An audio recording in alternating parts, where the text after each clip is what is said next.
Hello and welcome to Keep a Vegan. My name's Ben, and you're probably thinking, fairly sure he said the first videos would be going up next week. Has he gone crazy? Is he a time traveller? Has he grossly misunderstood the very concept of putting the clocks forward? Well, firstly, I'll put up videos whenever I want. It's my channel. You don't own me. Secondly, yes, the first few videos are scheduled to go up next week. However, given the behaviour of a certain orange despot, I figured I had to wade in and say my piece, if only to vent the uncontrollable rage eating away inside of me so as to stave off the inevitable naked screaming breakdown rampage. Today, Trump has made moves towards his plans to back out of Obama's climate plan and remove a ban on nuclear mining. So, a bit of context. Trump coming in has seen Obama going out, a charismatic leader who has done more for the environment than any previous president. Obama's Clean Power Plan dictates a set of rules imposed on big businesses that aim to cut power plant emissions by 32% by 2030, as well as instigating a massive shift towards renewable energy.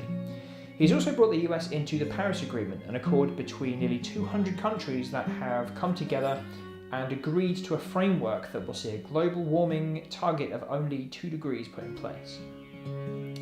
Now, with Trump taking the hot seat, climate scientists and agencies are worrying. Why? The concept of global warming was created by and for the Chinese in order to make US manufacturing non-competitive. I would have read it in his accent, but I don't speak bullshit. Now, that's a tweet from 2012, but it's not the only thing to get people panicking. There were early claims that Trump would remove the US from the Paris Accord, as well as scrap billions of dollars of renewable energy funding and destroy Obama's Clean Power Plan. This is at the same time as a study was published showing a tangible fingerprint of humanity on climate change related disasters. Well, first off, let's all calm down. A, we can't take anything he said seriously on the campaign trail because that. B, he's obviously going to have to temper himself in office because he can't act as impulsively with a team of professionals around him advising him. So, who did Trump initially pick to handle the EPA transition period? Myron Abel. Oh, fuck, never mind then, it's all over. Who is Myron Abel? Myron Abel is a man who claims that discussion on the dangers of climate change is alarmism, that Obama's Clean Power Plan is illegal, and that the Endangered Species Act is unfair on landowners as it prevents them from taking natural land and turning it into farming land, which apparently endangered animals would love, because non-endangered animals have so much fun on farms. Back in 2007, Abel said there has been a little bit of global warming, but it's been very modest and well within the range for natural variability, and whether it's caused by human beings or not, it's nothing to worry about. Tell that to the people of the Marshall Islands, maybe, I don't know. It is very concerning because it seems that all the good work done by the Obama administration towards the environment, you know, that thing we all live in, could be undone by Trump and his minions. Wiping away the Paris Agreement especially could cause a knock-on effect with other countries also pulling out. This is too important not to get right. Here's something Abel actually wrote, on purpose. It's an article on Forbes where he states that global warming is a good thing because only some people would suffer for it. Some people would be fine. Fewer people would die in winter storms because it would be warmer, and those who already die in heat waves were likely going to die soon anyway. So what's an extra couple of degrees? It doesn't matter anyway, as the civilized world have air conditioning. All this shit is linked on the site, so please go read it for yourself if you don't believe me. But we're getting ahead of ourselves. Who has Trump actually picked to run the EPA? Who has a history of climate denial, taking money from big oil, and a serious case of the jazz hands? This guy. The only people I can think of who would be worse for this position than Scott Pruitt are Trump himself, a literal oil spill, or the rapey sludge monster from Fern Gully.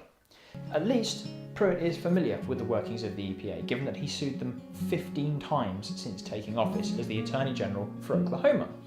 He's fought them over cleaning up air in state parks, he's fought them over settling lawsuits, he's fought them over ozone levels. He sent them a letter on his stationery that was actually written by an oil and gas company shortly after taking office. He closed the Environmental Protection Unit in his office, claiming that there was no scientific evidence that shows mercury poses a public health hazard. when you go and drink something, you asshole. This is while the number of lakes in Oklahoma listed with mercury warnings has rapidly increased. We are seeing a White House whose policy is to deny climate change. The day after his $200 million self-congratulatory autofellatio party, Trump had already deleted the climate change section of the White House website. We had a similar worry last year when Andrea Leadsom was made the UK equivalent of Pruitt, who at the time said she wasn't sure if climate change was real, and who still thinks that fox hunting is good for the environment.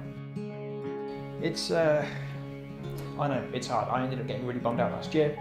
Increasingly, it seems like the people in our governments aren't representing us at all. But we have to fight every step of the way to make sure this doesn't continue happening. It doesn't matter how small the prize is, even if it's just a local green space, say, from development. These are the victories that matter. Already, 2 US mayors have committed to keeping the fight at a local level, even if national laws get scrapped. People on the cusp of a massive world-changing devastation like the Great Plague or Spanish flu don't see it coming because, as a species, we back ourselves into a false sense of complacent security. The risks are now very real and we need to remain as vigilant as possible and get involved. Now you might be thinking, what can I do in the face of such overwhelming selfishness and abject stupidity? What power can one person have? Well, what if I told you that you could produce half the carbon dioxide, an 11th of the oil, a 13th of the water, and an 18th of the land usage that you currently do, just like that? People consuming a vegan diet save 1,100 gallons of water, 45 pounds of grain, 30 square feet of forested land, 20 pounds of CO2, and one animal's life every day. Grazing land accounts for 45% of the land on Earth and is the leading cause of species extinction, ocean dead zones, pollution, water pollution, habitat destruction. 45%.